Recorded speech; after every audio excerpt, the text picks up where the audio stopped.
I'm Rod Duff, your host. And I'm producer Barbie. And together, we bring you our podcast, Insights and Straight Talk. And with that, producer Barbie and I are out.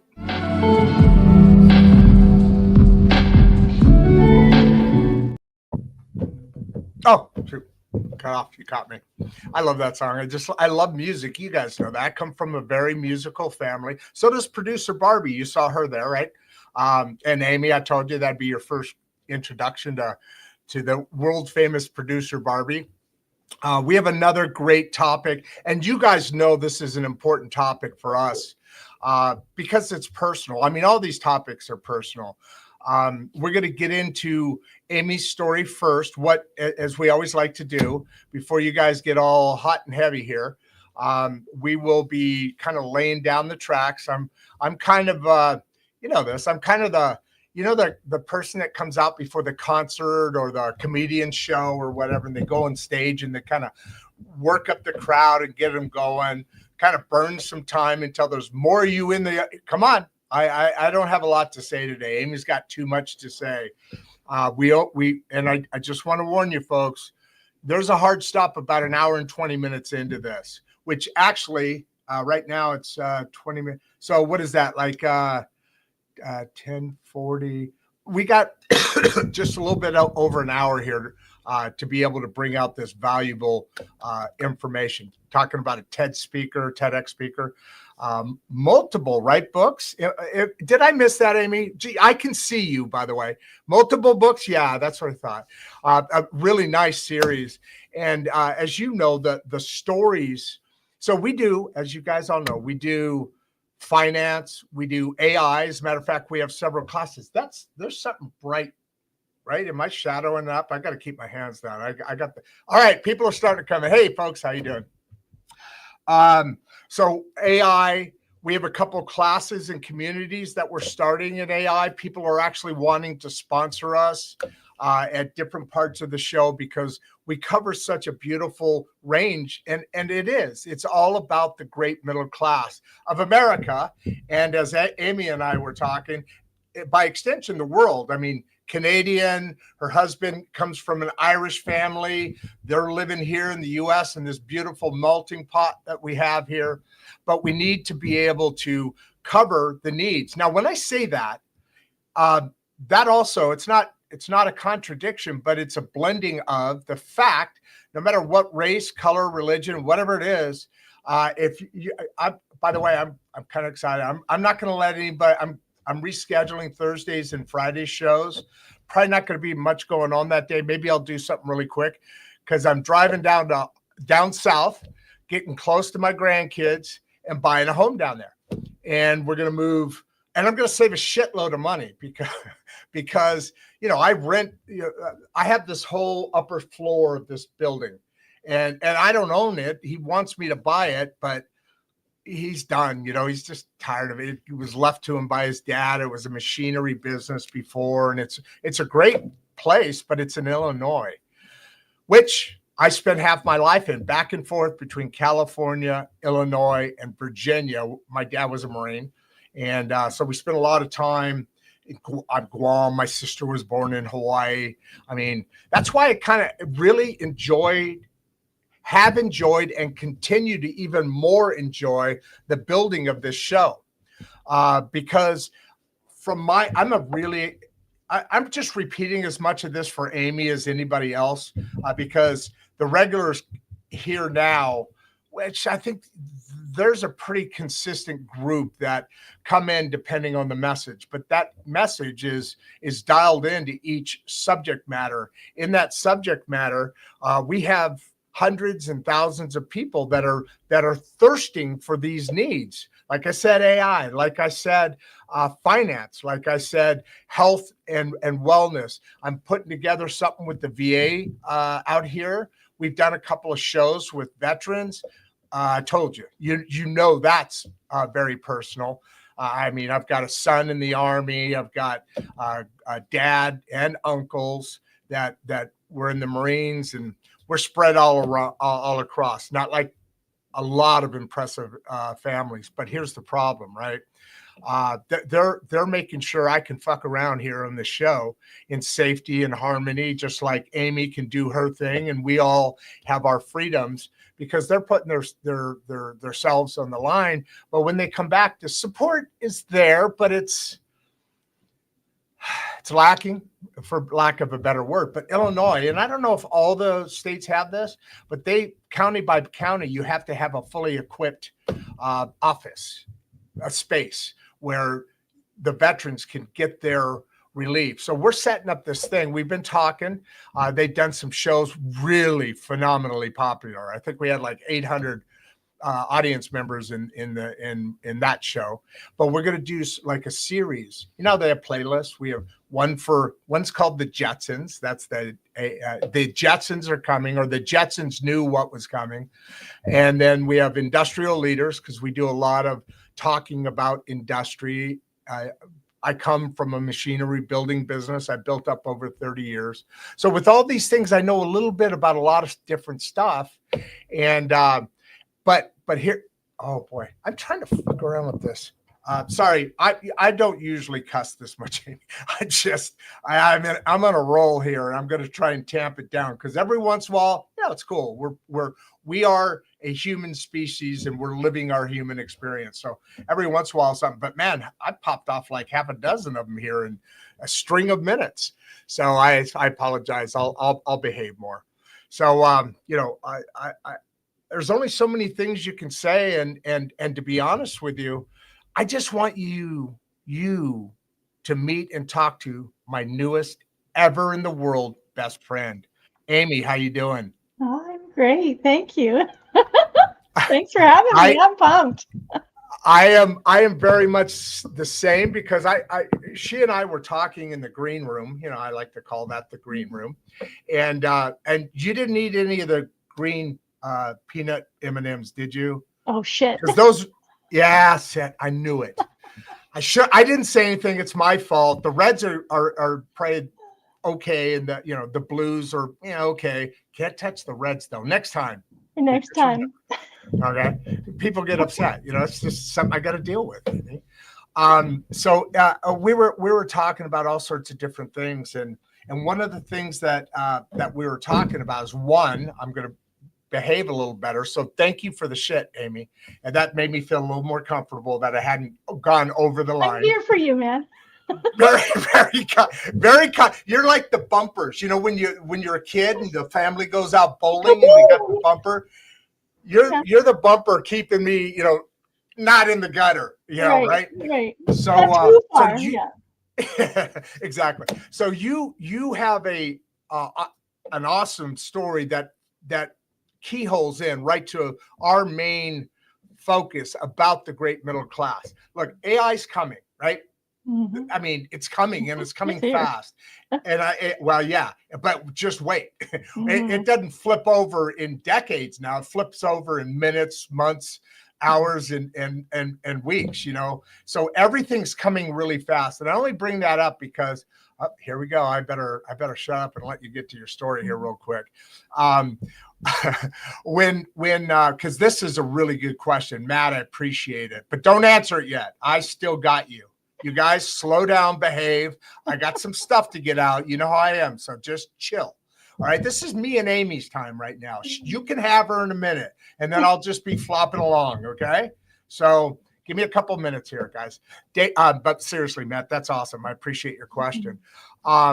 So we were talking, and you have a message that, like I said, keyholes perfectly into here, because it extends past, let's call it, mental health, because working on yourself internally isn't necessarily fixing stuff.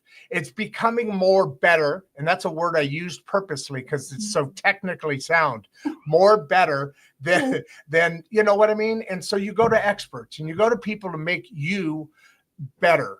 And I kind of frame that around kind of personal relationships, of which I'm terrible at, or my history. Well, I've had 3, and in my whole life. So I'm there, I'm into it, but there's always things we can learn and to become better. And I say that way because if you think about it, you should be constantly making yourself viable, worthy of becoming a mate, a friend, a parent, on and on and on, business, and just to have a better life.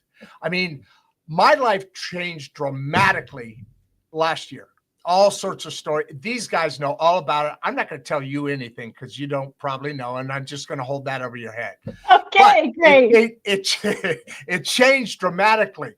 Here's the way to make that not happen. All my boxes blew out. There was a moment. So I hold you a little bit. Damn it.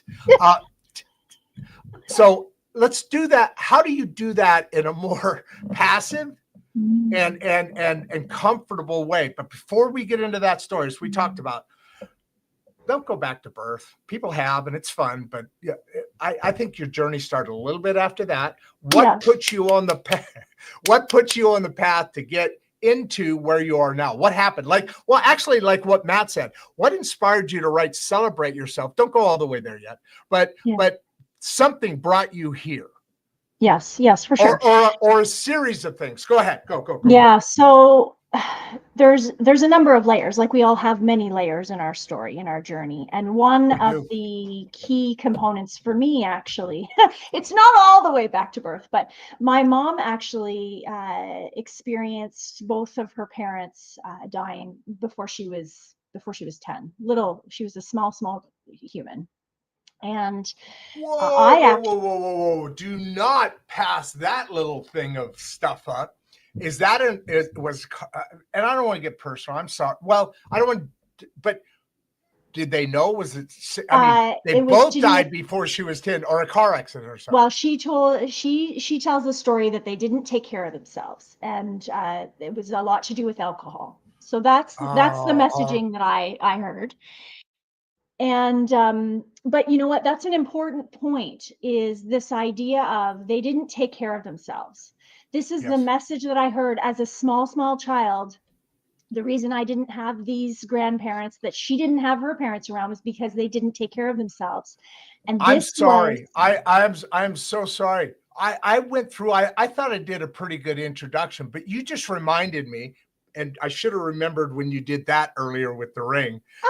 Fitness. That's kind of where it started. And then you built off. I'm hearing you. I forgot all about the fitness thing though. Can you fill that in? Well, I have a bit of a fitness background. I was a personal trainer for some time, but I can honestly say that my wellness journey and my health journey and all of the reason why wellness is so important to me started out because of my mom and her parents passing. And this desire to want to live a long, healthy life. And it's funny that you called yourself the bumpers, actually, because when I was a really young child, I would say around the age of 9 or 10. Whoa. You're the bumpers. Don't. Hey, that was an off-screen conversation. Don't start putting out fake news now. You are the bumpers because I don't want to fall into the gutter. So you're the bumper.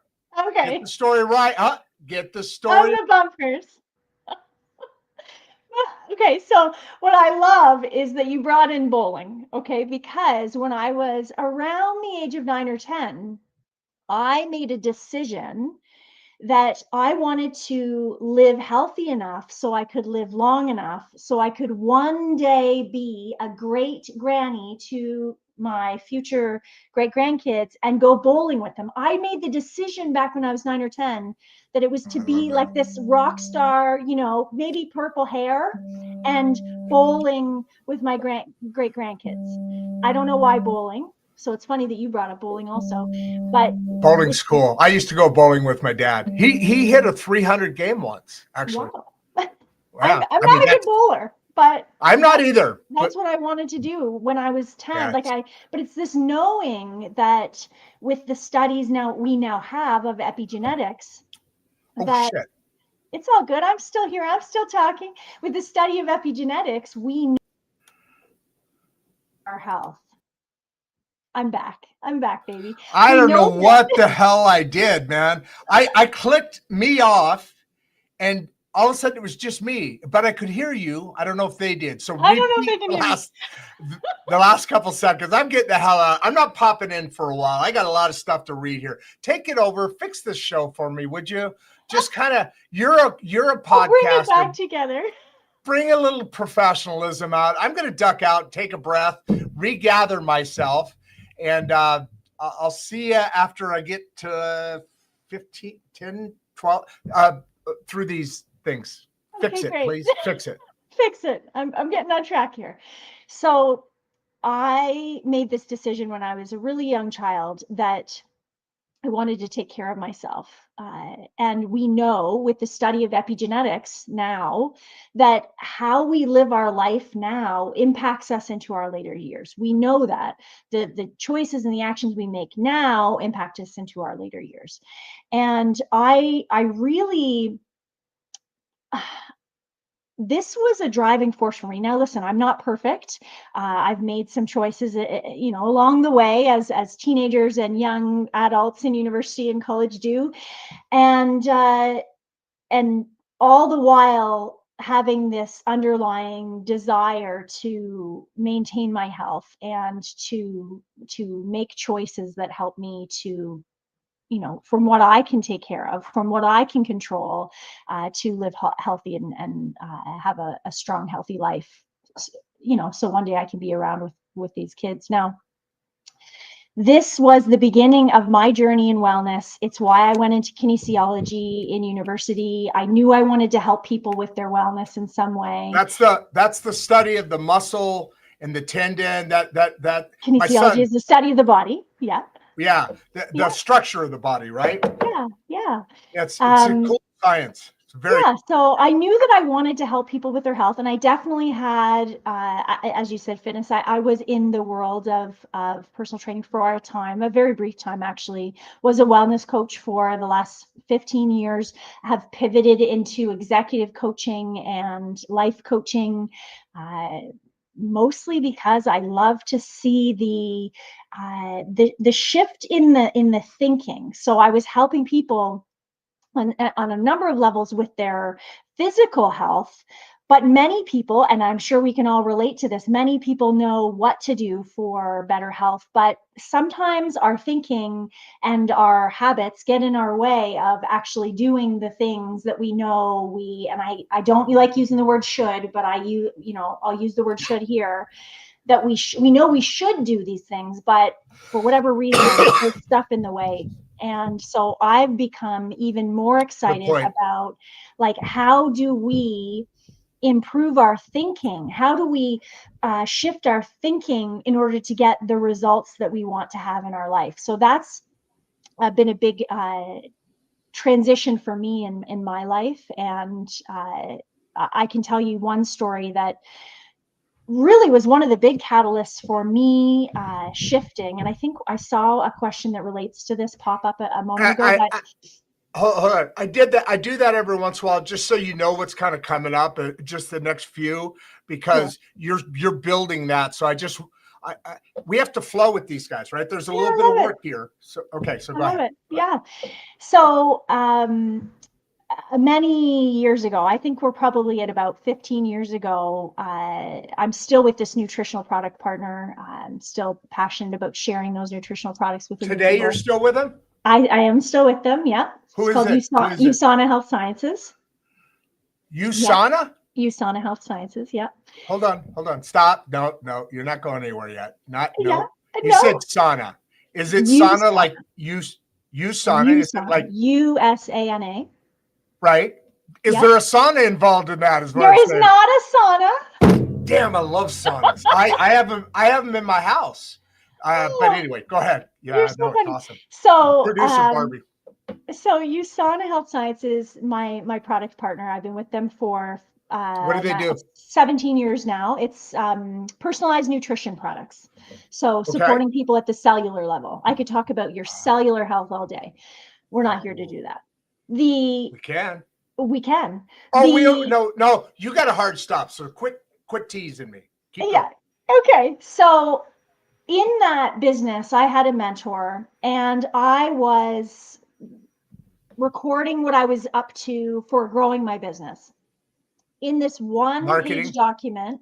No, more like tracking, accountability, right? We want to get to places in our Okay. life, having somebody who holds us accountable to the way we want to be and the actions we want to take. You know, it's the reason why you go to the gym with a buddy.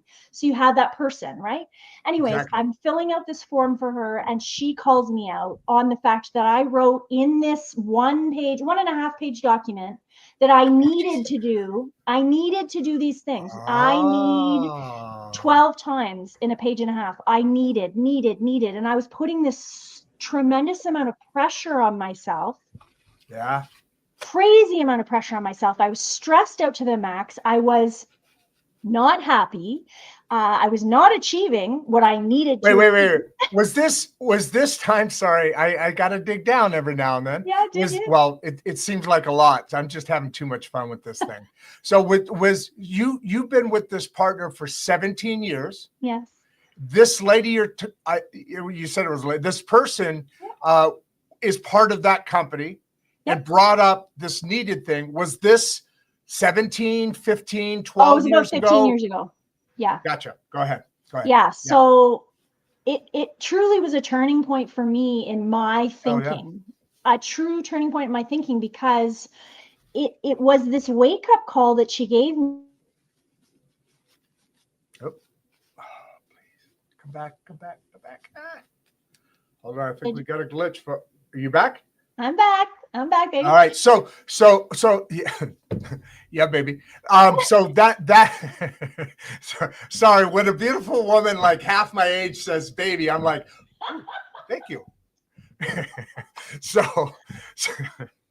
all right, you were building it back up and I came in and screwed it all up again. Where you stopped though was, now I don't remember where you stopped. You pulled me out of it, but a couple seconds, go back and start over. Yeah. So I was doing this accountability. She called me out. She called me out and was like, Amy, do you realize that how frequently you use the word need to?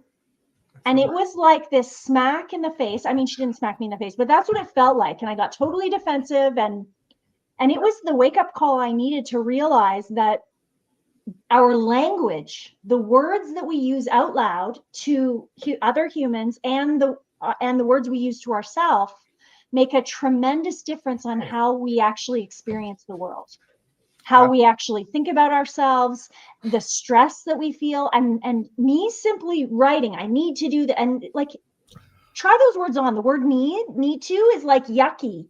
It's like a pressure helmet sitting on your head. Right?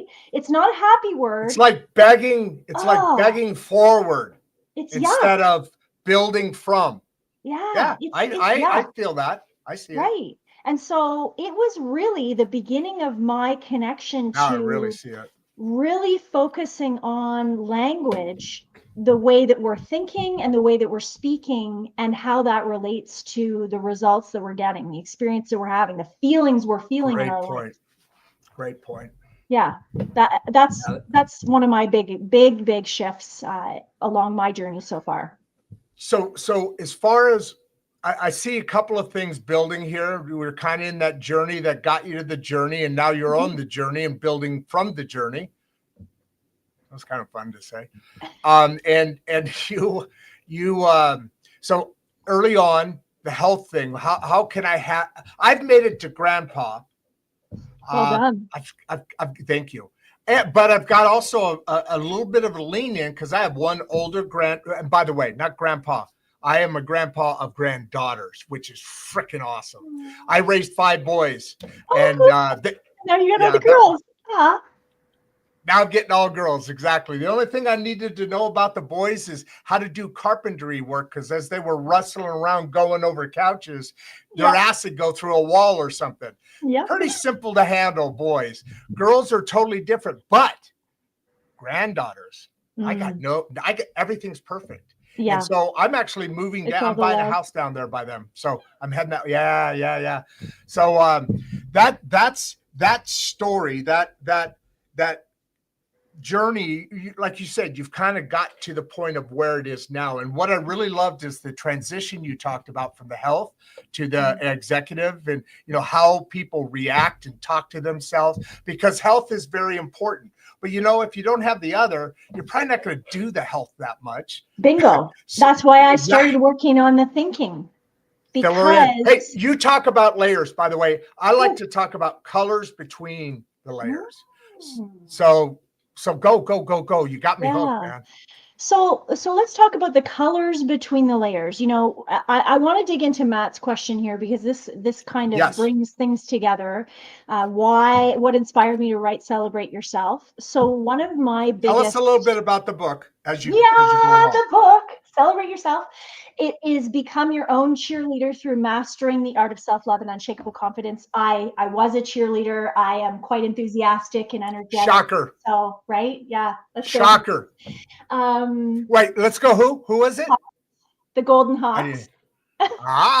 Okay. That's a good one too. I love Hawks. Go Hawks, go. So I was a cheerleader in high school, cheerleader in university. That enthusiastic. Lots of my coaching clients call me their biggest cheerleader, even though I'm trying to encourage them to be their own biggest cheerleader. That's what the book is all about. And where that got started actually was when I became a mom. So I'm a mom of 3 amazing kids, the 16-year-old son, a 15-year-old who is playing in Boston right now. He's playing baseball in Boston right now. So what's he playing? What position? He plays second base. Mine, the one I was telling you, is in the Army. He went to Villanova eventually. Sorry. Tennessee, University of Tennessee. Okay, cool. And yeah, beautiful. Oh my God. Have you ever seen that campus? Yes. Yeah, I've been there. Holy, they're all really cool. But he's a catcher. And then he was down there doing his thing for a while, and then one day mom, producer Barbie, jumped on him and said, "Look, I'm looking at these grades. What are you doing down there?" And he wasn't, he was straight A student through school and this and that, but he was like, yeah. And at that point he was like, I got to go another direction. But before he said that, in his own head, probably, mom said, I'm coming down there. I'm going to take you to some Army recruiters or military recruiters. If you don't get your stuff together, I'm pulling you out of there and you're off, you're gone. And he said, okay, when? Because he is like, there was a shift. So he spent from the age of 4, private lessons, everything, all the way through, building it up. He still holds the record for the pop time from home to second base. Wow. Yeah. So he went through all that, and then bam, I'm going to pivot, mom. I like your idea. And he's having a blast. Just got engaged. So boom, he's off and running now. All right, go back to you. This is about you. I'm not using well, I am using this to talk about my family, but please go. Yeah, so son in baseball. He also plays hockey because we live in Canada. Of course. There it is. I got it. All right, go on. Yeah, go ahead. Yeah. My middle daughter is a softball player. She's a catcher, so I can relate to that. And she's a second baseman and outfielder too. Really talented as well in her sport. Yeah. And then our youngest is a competitive dancer. So she is busy with that. So a boy, 2 girls. Oh, that's right. Yes. So we've got lots of fun happening around here. And you're running around all over the place, constantly. I sure am. Yeah, we are all over the map. Yeah. And my husband coaches our 2 ball players, of course, because he loves baseball and, well, he loves softball now too. But he's an awesome coach and on top of his job. So. Hey, if he ever wants to drop me a line, and we'll compare notes on the baseball thing. And baseball and softball are the same thing, bigger ball, different delivery. But man, it's amazing how they can get that speed going. Crazy, right? Crazy. Yeah. Sorry, my dogs are going off. I have a feeling somebody is working. You know what? I'm going to duck out. Keep with your story. I'm going to step out and see what's going on. Yeah, no worries. So when I became a mom, that actually was one of the hardest transitions I've gone through so far in life. And I went through a period of time where I felt like I lost myself. I lost who I was, what I was about, what I was passionate about. I forgot a lot of who I was because I was so dialed in and focused on taking care of these humans. And our first two are quite close in age. So it was like all in pretty challenging time. And That's not uncommon, is it? no, it is not uncommon. No. It's You pretty, lose yourself. Yeah, because you're all in with this new environment and this new world that you're a part of with babies, right? So that you're just learning about. And these are human beings. yeah. And the first, it gets easier because you get more experience, but I see it. I mean, it happens all the time. And it's hard. not easy on a family. Yeah, it was definitely not easy on a family. And I would say I had postpartum depression after our second. That was a horrible time. Yeah. It was a horrible time. And that's as much biological to a degree, right? That we don't know as much about it. Well, there are links to what's the right word here? Depression. Hormones. Well, there's links to hormones, depression, whether it's postpartum or not postpartum, can be linked back to the nutrients that we're taking or not taking. It can be linked to other lots of things. So because it's being pulled out of you. Well, at that time of day, for sure, I was still nursing, absolutely, and it was a lot of just overwhelm and stress, constant, right? Anyhow. Part of the reason why I wanted to write this book for quite some time is this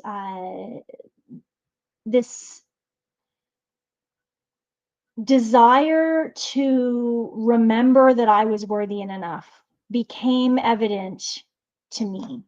At the same time as being a new mom, I was also running this business, and so there were tons of pressure, tons of stress all around, being a wife, all the things, feeling like I was never doing enough, never being enough, never smart enough, definitely not earning enough because my business was the side of two babies, right?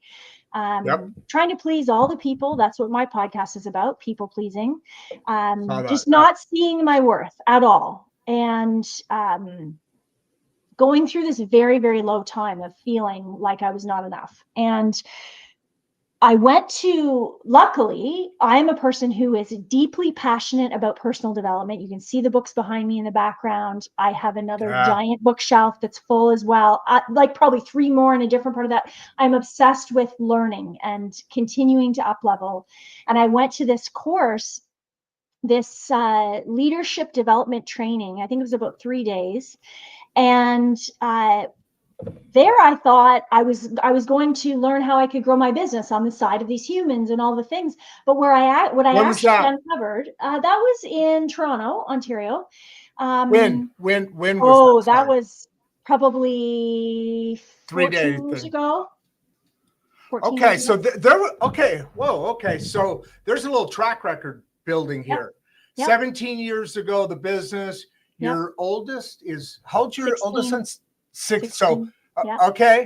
Right? Yeah. Well, actually, family, business, bigger family, and like you said, the nutrients and all that. Your two are close in age, so you went through a long string of being that at the same time, right? Yeah. So I go to this training course and I'm thinking I'm going to learn how to do social media and blah, all the things of business. But what I actually uncovered was what I really needed to work on was me. Yeah. And actually loving myself again and seeing that I was worthy and seeing that I was enough. And and listen, you made a comment earlier and I want to call you out on growing, becoming more worthy of relationships. I actually think it's about realizing that you are worthy and enough in your complete whole form from the moment you were born until the end of the moment you're gone. You are worthy and enough in all those times. Oh, all right, let's play with that a little bit. Do you mind? Please, let's play with that. We still got a lot. We still got a lot. You're the funniest person I've ever tried to be funny with. Good. You are so good at that. It's just impressive. And it's natural. It's just like, You know, because I always warn That's people how like I you do, speak and on then stage, man. you just that's right. Hey, TEDx speaker, that's right. This is like nothing for you. I'm just like a little 8th grade basketball player while you're in college, and That's a random analogy, but okay. I don't know why I even used it, but it's great to see the growth that you have going and the expansion. So in playing with this, I said, to paraphrase myself, I said something to the effect, you need to be Become more worthy. Yes. At the end of the day, you need to be worthy of being somebody's partner, to be that addition that colors in the layers instead of subtracting from. And so I get what your point is. Just to mess around with it a little bit, though, I've had a lot. Okay, I'll expose you. They already know, so they are no big deal. But just to give you a little bit more color in the layer, I'm a totally different person now than I have been throughout my entire life for a lot of reasons. Wow. Family, you know, blah blah blah blah blah blah blah, personal addictions and problems and issues. So building up from say 15 through, you know, into high school, through, and then when the boxes exploded, you know, that was somebody who was very easy and able to have and maintain and hold relationships for the reasons that I'm me, because I hid behind a mask my whole life. I was very insecure about who I was. I haven't been Rod since and that, my friend, insecure on who you are, that's the connection I'm making to worthiness. Exactly. That's where I wanted to go. Yes, good. Is actually seeing yourself as valuable, seeing yourself as worthy, seeing yourself as enough, seeing yourself as you, not as other people, not how other people see you, but as you as valuable. And build. I'm not saying that the baby who's brand new, the baby who's brand new is worthy and enough from the very first moment. It doesn't mean that they don't continue to grow and gain skills and knowledge and wisdom and value external world value, right? They might grow into those things. Yes. Adding tools. But from the base, from the beginning, we are all worthy and enough, no matter what. Yeah. And I actually believe it's, and part of what I write about in the book is it's a remembering that we are that, but it's that journey to becoming, like you said, the box is blowing and all of these layers, all the colors that have come into your world. It's the journey we go on to remember that we are enough. And when we actually lean into that, what's the place? How do we show up differently?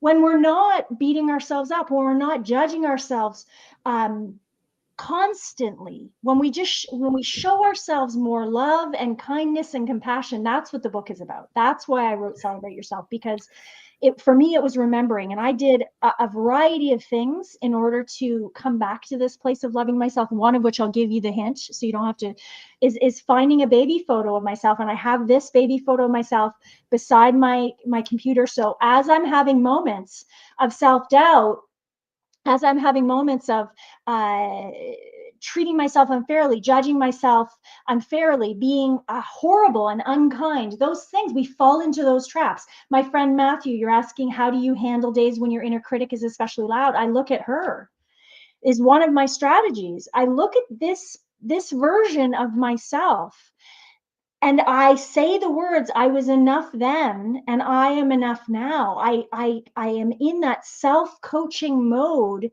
to do whatever I can to say to the inner critic. Sometimes the inner critic provides value of safety, right? Like it's trying to keep us from being unsafe. But most of the time, the inner critic going too far, problem. kind of going to being the bumpers. You mean kind of that analogy, sort of. Well, when this you say is the my inner bumper. critic. Okay, so that's your bumper. Okay. What's the inner critic doing? Oh my God, so the inner critic. This is how I version the inner critic when I'm talking pounding to you my coaching down, clients. right? The inner critic's like, Yeah. oh, you're not good enough. You don't know anything. You don't earn as much as her. You're so fat. Right? Like it's the voice of like bitchy, rude, mean, harsh, awful. That's your inner critic. The one that you look at and you go, shit, that's not true. That's not true. Now listen, we may have had moments where we were bitchy. Okay, fine. We're But human. it's not the truth. Exactly. I say that constantly to my coaching clients. So you're proving that you're a human. Great Yeah. job. You're a human. Like, what if we just noticed that the inner critic, yes, is there to keep us safe in some capacities, but it's also there to keep us stuck and to keep us from to keep us playing small and to keep us in this place it knows, because Great the inner point. critic wants to stay where it knows. And that Your is not mind a is place most of growth. comfortable. Your mind Yeah. is most comfortable when it's doing the same thing that it's always done. That's why growth is hard, right? That's right. Growth is hard because it's pushing you back. The brain wants to be happy and comfortable. And if it's learning something new, which it should, but it doesn't care. It wants It's to not stay the safe happy. zone So to be earning something new, though. boom. That's not the safe Yep. zone, right? Yep. So it's recognizing when the inner critic has value and when it doesn't, and just saying no, thank you. Oh, boom. Okay. Got ya. I'm just saying no, thank you. I hear you. I honor the feelings. No, thank you. Right. And often the other one of my favorite mic drop questions is like, is this thought helpful or hurtful? Is it? Because if you actually ask and how do you yourself know that? If you're in the middle of that, so you're saying whenever a thought is, then you're like, is this it's helpful or not just a hurtful? regular thought. It's not just I'm hungry, I'm gonna have a banana, whatever. A thought. When It's you a have that, thought, like, always question it. Always question it. why not? Most people are not. Most people No, are not recognizing that we have, as human beings, we have the ability to be more mindful and purposeful with our boom. thinking. And when we're Yes. purposeful with our thinking, we impact the feelings that we have, which impacts the actions we take, which impacts the results we get. So Loving you, girl. That's awesome.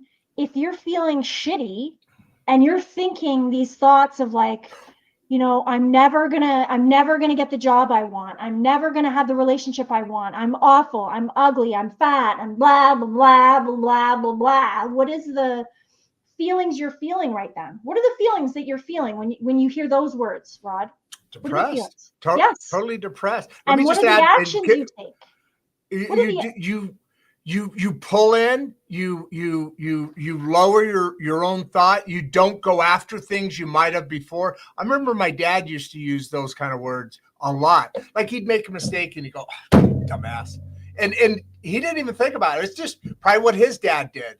Yep. And so, you're connecting things here. That's pretty fascinating because you're saying a really, really important thing.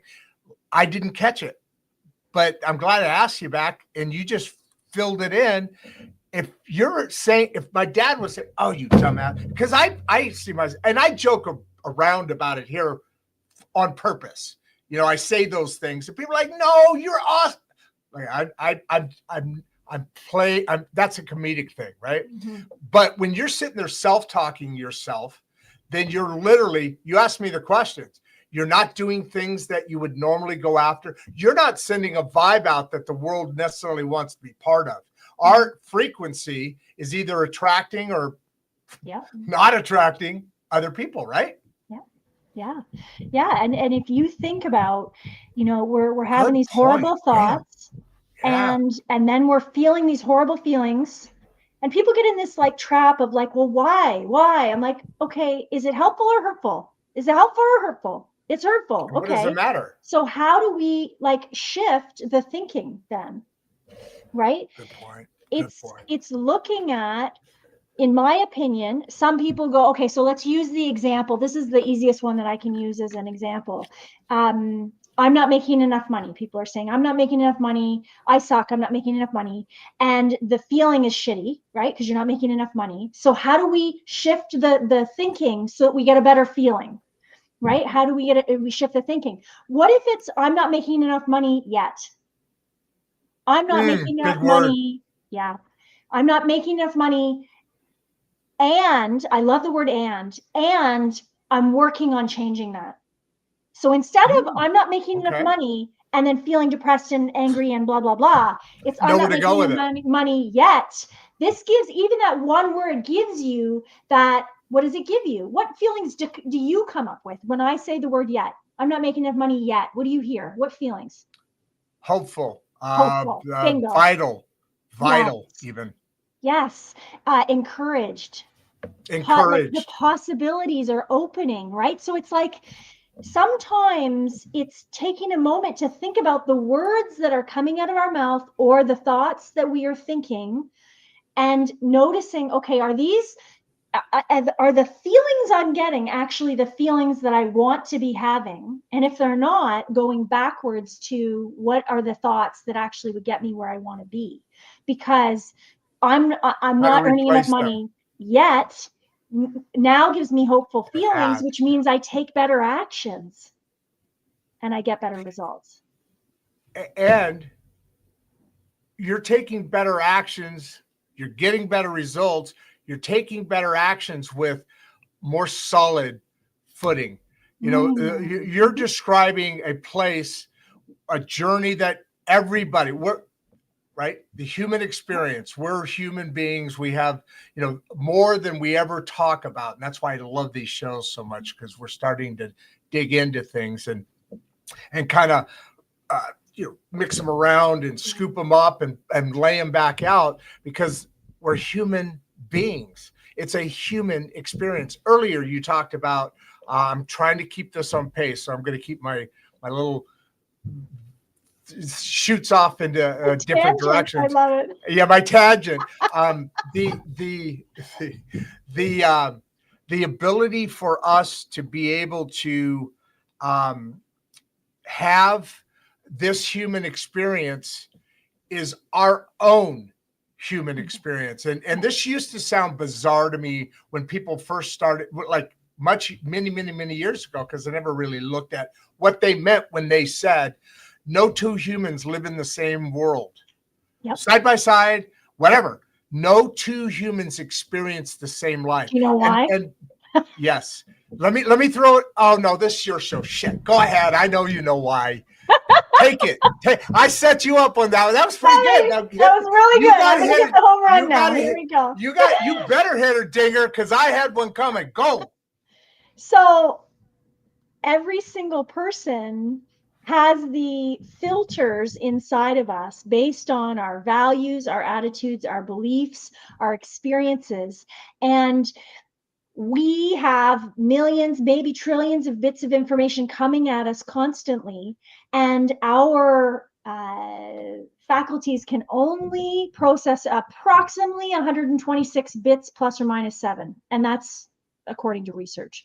So it's why 7, specifically 7. Specifically 7. So it's why if 20 people witness an accident, for example, we get 20 different accounts of that experience happening, because we're filtering all of these things through our experiences, our values, our attitudes, our belief, right? We're filtering everything, and we can only capture 126 bits. So your 126 bits and my 126 bits are very likely to be different, because it's not that much, right? All right, fine. You hit a grand slam walk-off home run. I was only going to hit it. I was only going to hit a double. Now that all I was going to say is, because you're looking at it through your own set of eyes, and then that's true. But then all that happens. Yeah. That's the upper deck, into the water, setting records, and you walk off home run. That is the whole thing. That comment never made sense, because how can we all be? It's like the metrics, right? Or the matrix. Is that what you're? No, Exactly. So now what you just said is because you've got all these filters you built up and you only, and I didn't know this, you only have a certain amount of bits, but it makes sense. Great way to put it because of this world, especially we know what bits are. I know. So yeah, okay, walk off. Go ahead. Enjoy it. Give me, go ahead, rub it in. Go ahead. I won't ever say that to anybody again. I either won't let them say what they're saying, or I'm not going to say I'm more experienced now. Thank you. You're welcome. You're welcome. That was beautiful. Go on. What's a simple way to start practicing this every day? Besides, okay, obviously, think about what you're saying. Yeah. Stop. So we want to notice our thoughts.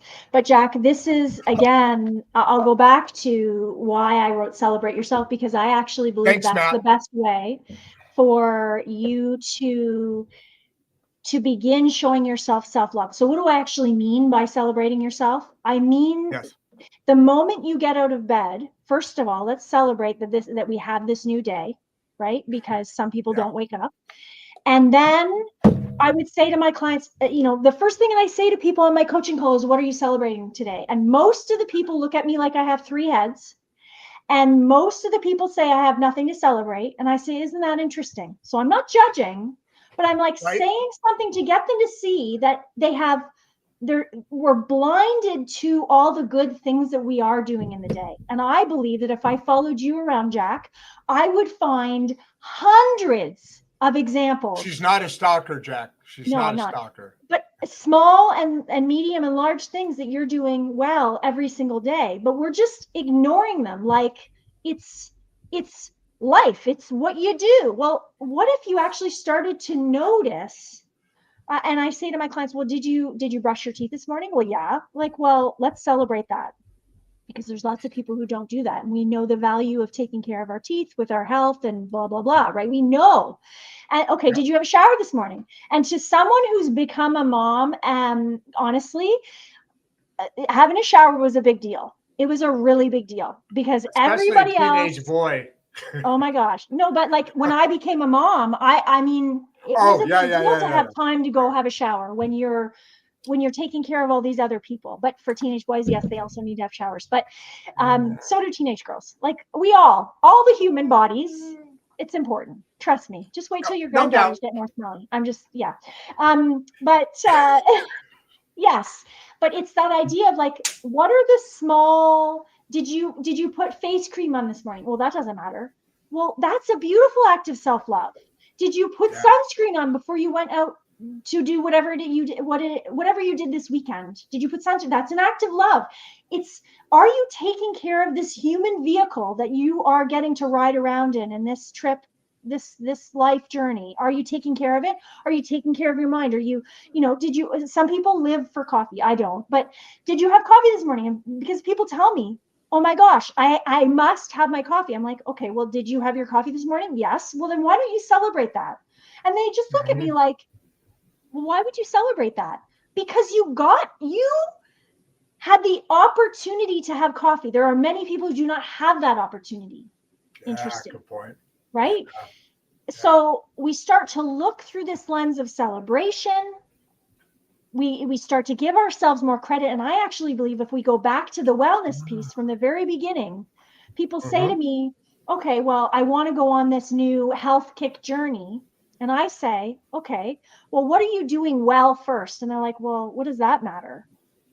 If you can, it's like ladders on a rung. If you can look at what you're doing well on and you start to see, oh yeah, I am brushing my teeth. Yes, I had a shower. Yes, I had a glass of water. Yes, I had one vitamin this morning. Yes, I had vegetables yesterday. Now, how do you feel about yourself? Because you've just said yes, you've done all these things.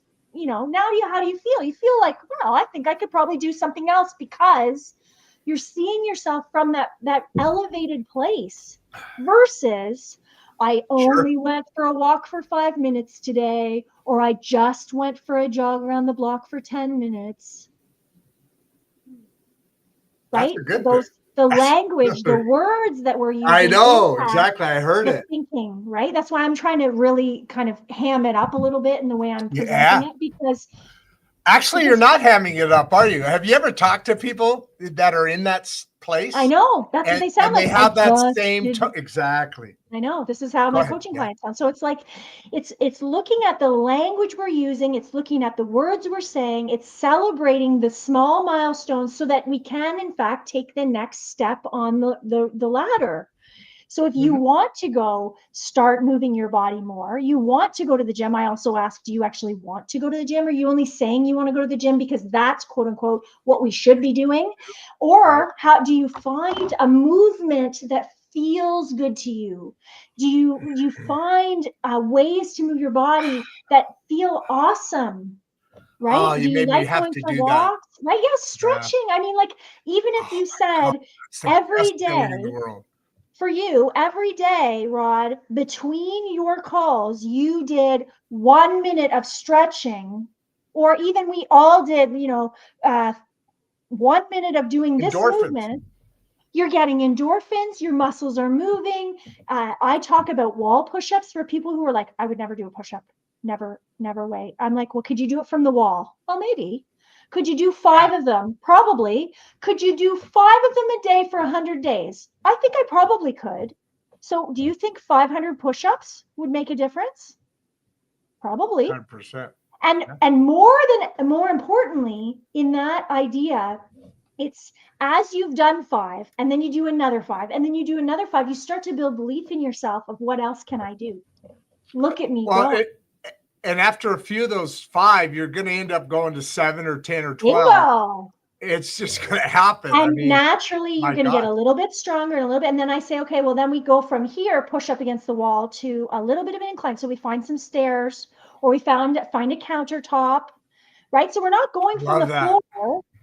We're gradually moving with our body to move our muscles, to enjoy our muscles, to enjoy our body. Ask someone who can't move their arm how much they wish they could do a push-up. Do you know what I mean?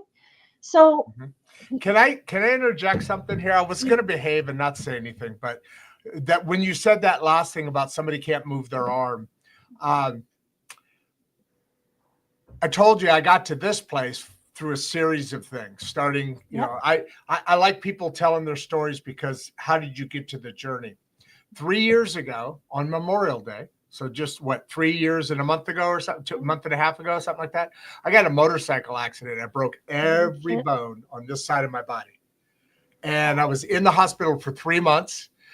Surgery is like 4 or 5 hours. All my ribs are broken into like 6, 7, 8, 9, 10 pieces. It's all metal. So you're here. But yes. And then a year to the day later, I had a stroke. And then that's when the whole thing blew up a year later. Wow. So when you say, ask somebody who can't do a push-up how that feels, I can tell you personally, it feels really freaking cool. I was never supposed to ever be able to lift a weight again, much less, the stroke. I know people who have strokes. I think this is kind of sick. I think the motorcycle accident made me rebuild, get reinvigorated. I had to move out of my 2-story house because I couldn't go upstairs. Yeah. And that took a year to get there. I had to learn how to get clothes on. I had to learn, and then on and on and on. So yes, what you're saying just dials in. I wasn't going to say anything. I was going to behave. Well, I'm glad that you said something. I appreciate you. Said that, I'm celebrating you for not giving up and wanting your life giving up so much that you did whatever it took to be in the place that you are now. Like, I'm celebrating you. That is so friggin' awesome. I'll take it one more step. I almost died in between those. And if it wasn't for producer Barbie, an expert like you, I wouldn't be here. You talk about, I can talk about it now. I have to watch because I get a little choked up, but I just want to add salt and flavoring on what you're talking about. Yeah. Help is show vulnerability. Yeah. Well, yeah, exactly. That's what I can do now. I couldn't do that before. But there were only a couple of things that kept me a step away from taking my own life a couple of times.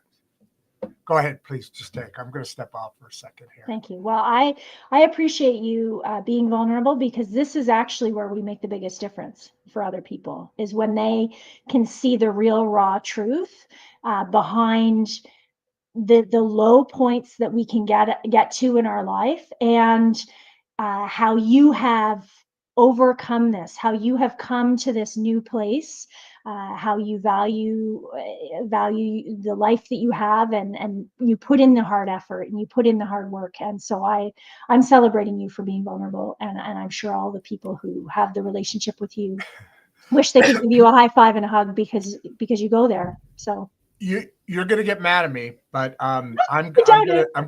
I'm going to tell you really what happened here is this is why I started the show. I get all this free therapy. I mean, I am Smart you. Getting, that's pretty clever. I think so. I think that's really smart. I do writing, right? Same thing. It's the therapy for Yeah. me. It was the therapy that I've written. I don't know, a couple thousand poems. It's been going on a long time, and that's what's always kind of kept me. But I've always been behind the mask, so I didn't get what was. I could hide, but it kept getting worse and worse and worse. Then I started writing a book, and it's 13 chapters. It's about each chapter, right? Yeah. Of things in life. And then I started this, but I haven't got back. It's a nonfiction. Please get back to the book. So please. It's ready to go. I just rewrote. The only reason I've written 3 of them, all different genres, but 2 of them I just did it. One was science fiction. One was, okay, you got to put those on Amazon so all your people can buy it. I'm not kidding. You want help? You message well, me. the third one for sure I'm doing. This show is taken off. I do these shows every single day. Sometimes like today, twice a day. Thursday, Wednesday, I have twice on that day. So I love adding value to people's life. Well, and it adds value to mine. I mean, like I said, I wasn't kidding. I haven't gone back to the book's ready to go. I just got to start querying it. I put in my marketing style. It's ready to go. It's called WTF. Yeah. When I was in my 50s. And so I'm ready. I mean, it's a really good book. I love it, and I'm biased and all that. But this has become thank you. This has become something that I just want to pour everything into this right now. Amazing. I can't explain why, but I get there. Every single day I get a little bit more happy, a little bit more grateful, well, a lot more grateful, a lot closer to God in the spirit. I'm not a prayer, but I talk to God. Sometimes he blows me off because they sound like an idiot, but he's not blowing me off. I know. I talk to God. I just, 2-3 times a day, I'm just like, hey, what do you think, man? I mean, that's how I pray. What do you think? Beautiful. Yeah, so it's fun. It's awesome. I love it, actually. But all of this stuff, this show is my see, who was it who said, I think it was it Jack, about the daily self-love. But yeah, so Matt, thank you so much. Matthew, thank you so much. Jack, like you were talking about, awesome question. Thank you so much. Jason, how can someone begin shifting long held limited beliefs? And I just said how I did it. I got a bunch of people and said, hey, come here, talk on my show. And then I go, ooh. Yeah, I would say the first one is to be open.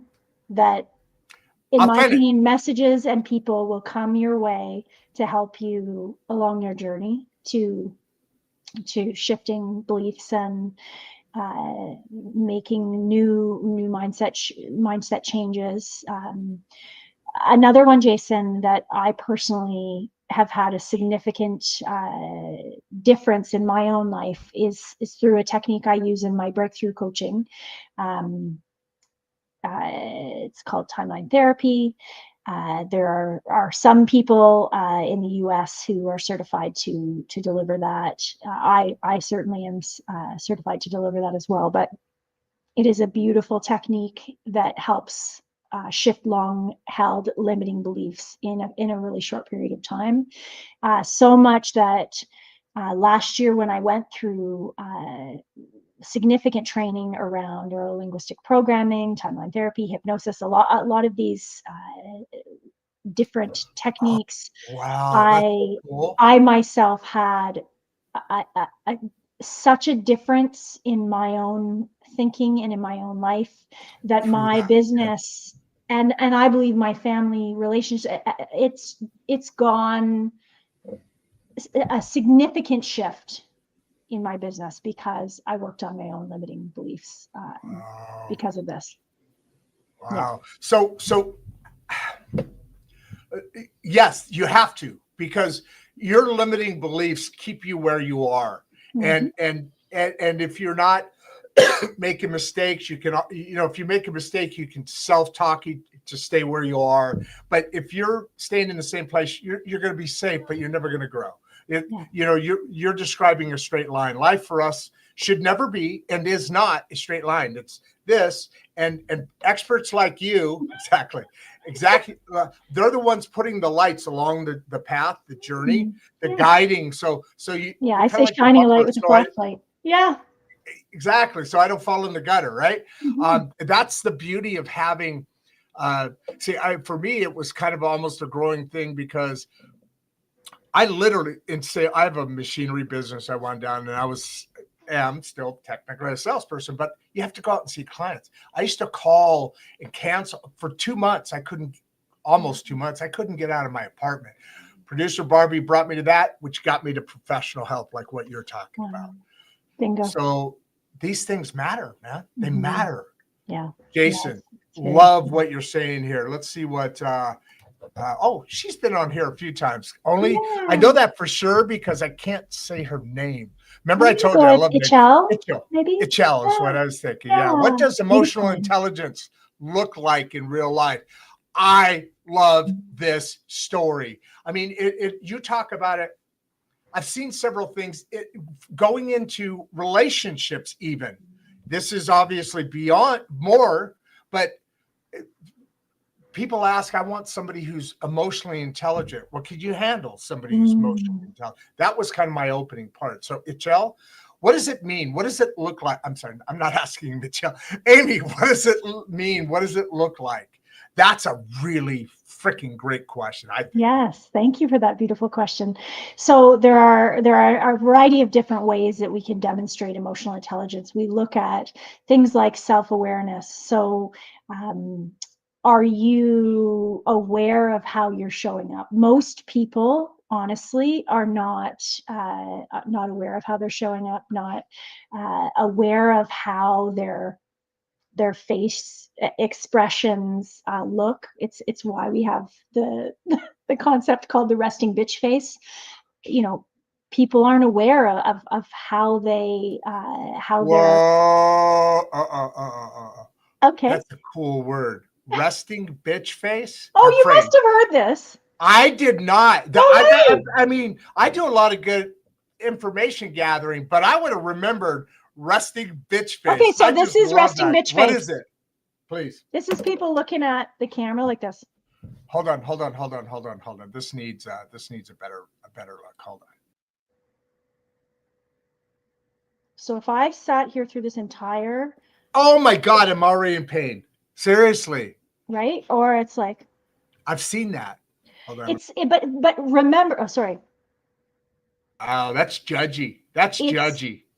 So listen, just think about this for a second though. If the person who's doing the face isn't aware they're doing the face and you say that's judgy, think about that.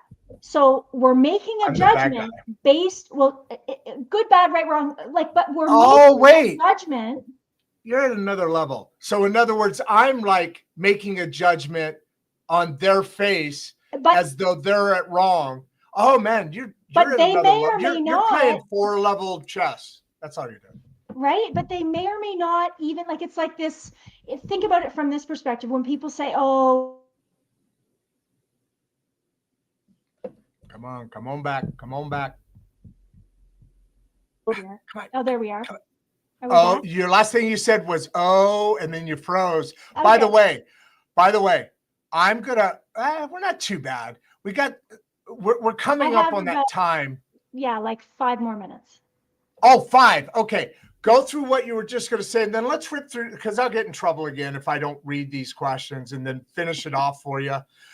So I just want to make sure we're okay, because I've done way more talking than I should have. So go on. The Okay, bitchy face. so think about it from this perspective, this idea of the individual has got this kind of negative look on their face, but they don't know that they're doing that look, but we make a judgment that they're mean, they're rude, they think they're so great, they're so into themselves, blah blah blah. Like, we can come up with any explanation when in fact they could be just shy, they could be having a bad day, right? So number one, when it comes to emotional intelligence, know yourself. So I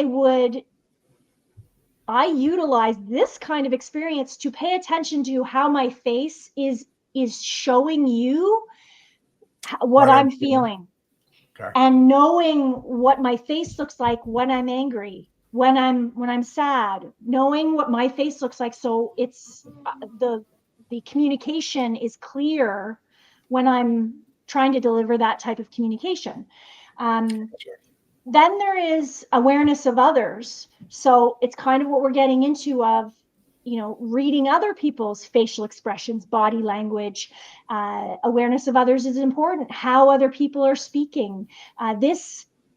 How we assume things based on how someone says something. Unless you ask someone the question, did you mean to make that face when I said that thing? You're not going to really know, because they may not even know that they made a face, right? So you ever hear this?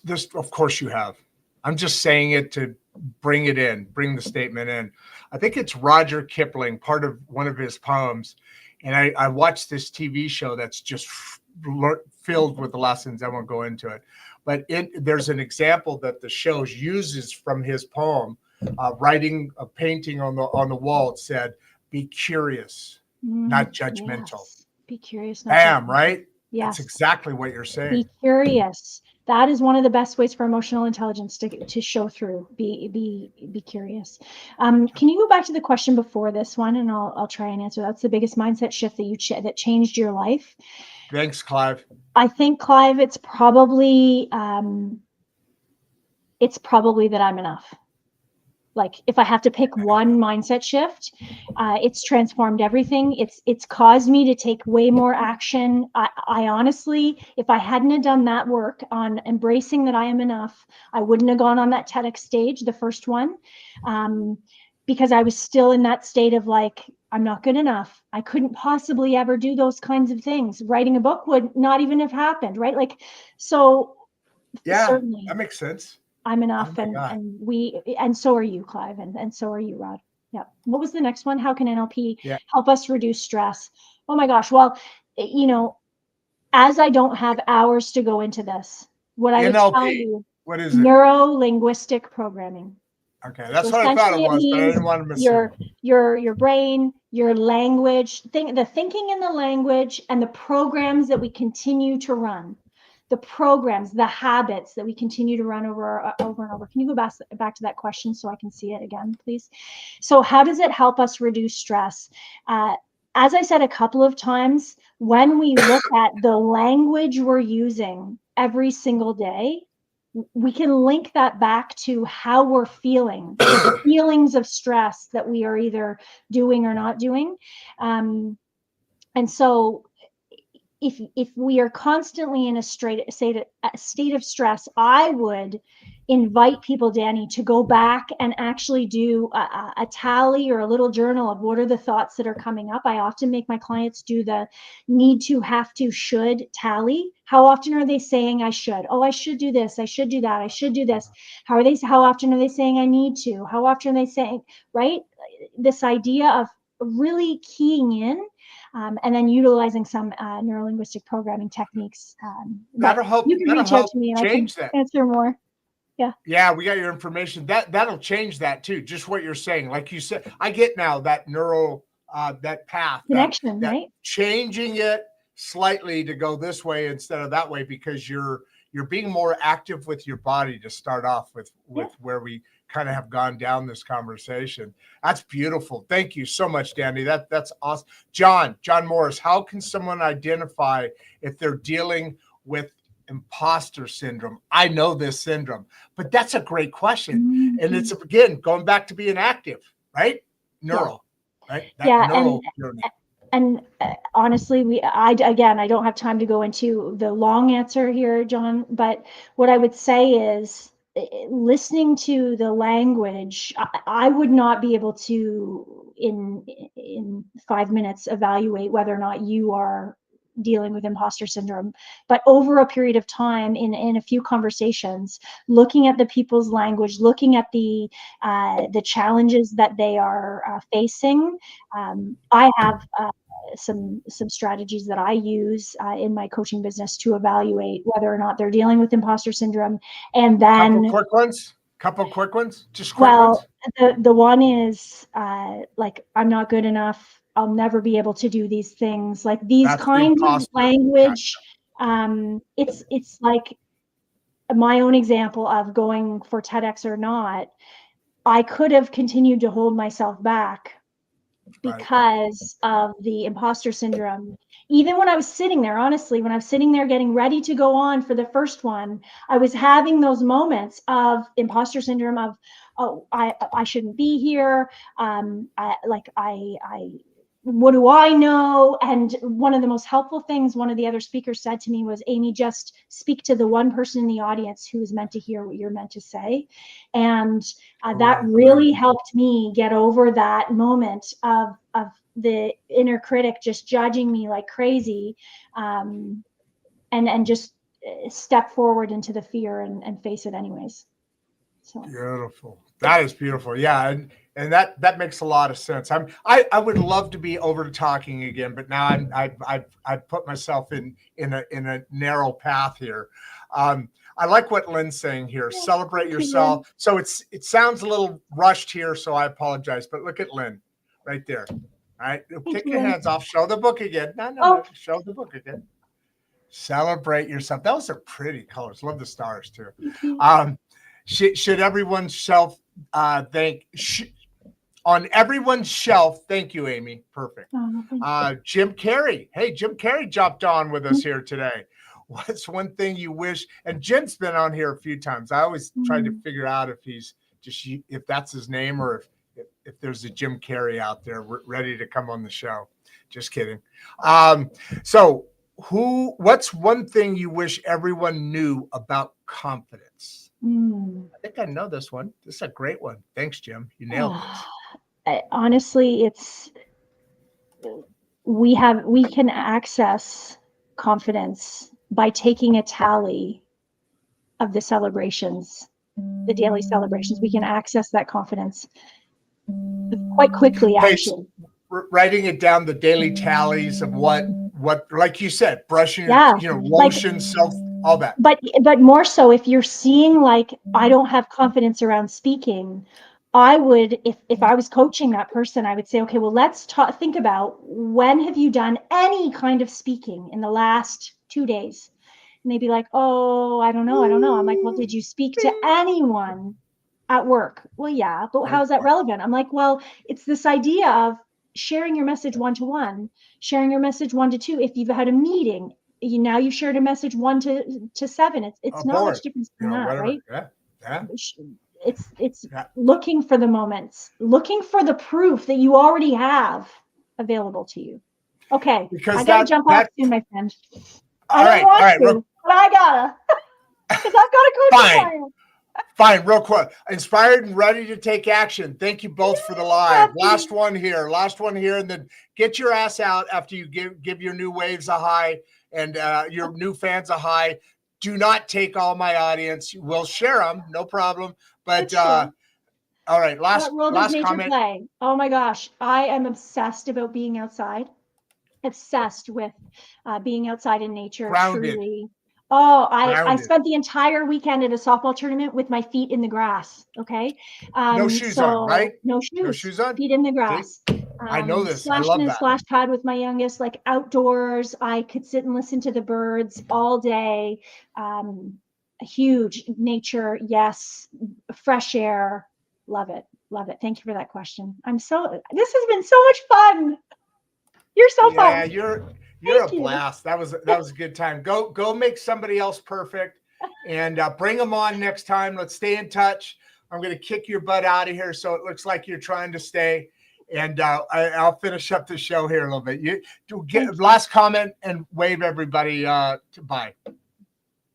It's truly been a pleasure talking with you today, and my hope and prayer is that each individual here takes a nugget away, and at the very least remembers that they are enough. And so are you, Rod. All right. Thank you very much, Amy. That was beautiful. And what a great way to put that. And you know what I liked about it best is you left me for last. You said, and so are you, Rod. So that means I got the stamp. I'm going to watch this. All right, there you go. She just took off. She has a client. Can't blame that. We were trying to work that out, and you guys came in power pulling at the end, so got a little bit behind there. I apologize if we got a little bit too rushed there. So my mistake. And let's keep it on here. The ground I was trying to enforce that. Barbie talks about hugging trees. We are a vibration. We are a human experience. We are living a human experience as a mammal, as a flesh and blood. We are not just our brains. We're all the things that go with it. And we talk about these things with the three brains: the gut, the heart, and the mind, and all these subjects that really get into the nitty-gritty of how the mind operates, how the body operates, how we can make our lives operate at a level that we aren't now. And if you look at the themes in a lot of these things, a lot of it has to do with simply being involved in your own life. Not being involved, taking an active role is a huge thing. Look, I'm gonna pop off here in a second because we're doing the Facebook now. Right now, this is streaming out all at the same time to Facebook, LinkedIn. Here, obviously YouTube, which is kind of where it all started, and then X or Twitter. Then I'm going to hang up here after I send you off with the outro video and watch the next videos. Please, people, subscribe. Be part of this movement. I'm going to be heading down south into this week. I'm going to looking at a couple of them, but I'm going to buy a house that is really much closer to my grandkids. And you guys know this story, this journey I'm on, which I'm not going to get into. But this show, Insights and Straight Talk, and I'm Rod Duff, right? I'm your host, and then producer Barbie has just done so much for adding colors into the layers, because sometimes my mind is just, I'm out. Before you leave, if you'd like to watch another one of the podcasts, click the first link in the description. We love having you here, and we appreciate all your support. And with that, producer Barbie and I are out.